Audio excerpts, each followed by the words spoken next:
travail de haut niveau à Jérusalem, en Israël, dans le cadre du marathon diplomatique qu'il a amorcé depuis plusieurs mois sous l'impulsion du président de la République, Félix Antoine Tshisekedi Tshilombo. Accompagné des députés et diplomates congolais, le professeur Vital Kamerhe a été reçu en Terre Sainte le dimanche 2 mars 2025 par son homologue israélien, l'honorable Amir Ohana.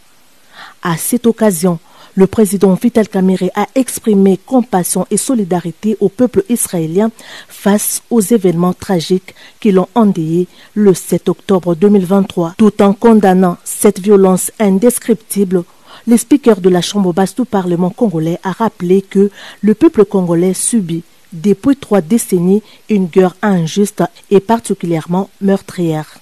Le président Vital Kamerhe a précisé que les populations de l'Ituri, du Nord et du Sud Kivu, qui meurent par milliers et endurent d'atroces souffrances, méritent également les soutiens et l'attention du monde entier. Pour lui, la voix de la RDC devrait être portée non seulement par ses institutions, mais aussi par les pays amis, en particulier ceux qui, tout comme elle, connaissent la guerre et en mesurent les coûts humains, sociaux et économiques à l'image de l'Israël. Allusion a été faite à la violation de l'intégrité territoriale de la République démocratique du Congo par le Rwanda et ses supplétifs du M23 en cours dans la partie est du pays. Le message que je voudrais adresser au peuple israélien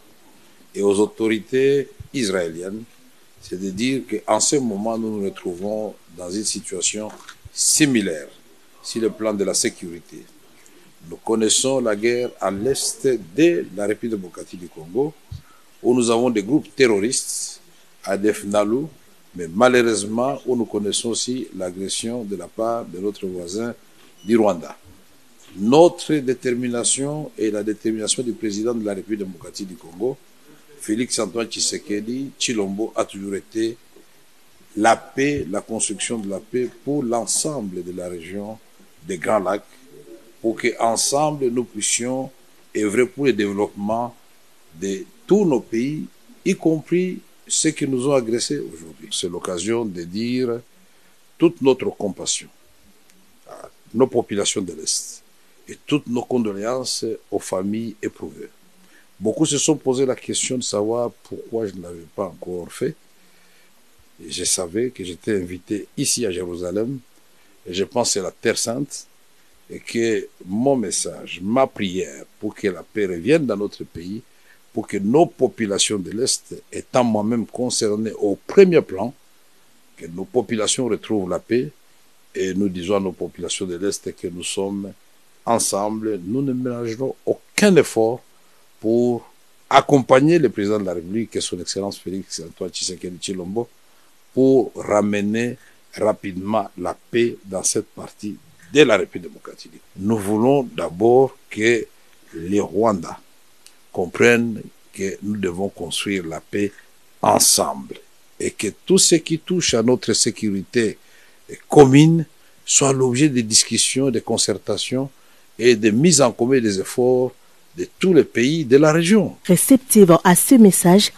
la partie israélienne a exprimé sa volonté de s'engager aux côtés de la République démocratique du Congo dans les efforts visant à préserver son intégrité territoriale et à restaurer une paix durable dans la région des Grands Lacs. Le professeur Vital Kamerhe a salué la création au sein du Parlement israélien d'un groupe d'amitié RDC-Israël, le deuxième sur les continents après l'Éthiopie, dirigé par l'honorable Tchega Melakou du Likoud. Cet instrument de diplomatie parlementaire marque une étape importante dans la consolidation de la coopération entre les deux assemblées et plus largement entre les deux États. En plus de la coopération sur les questions sécuritaires, les échanges ont porté sur les opportunités économiques mutuellement bénéfiques,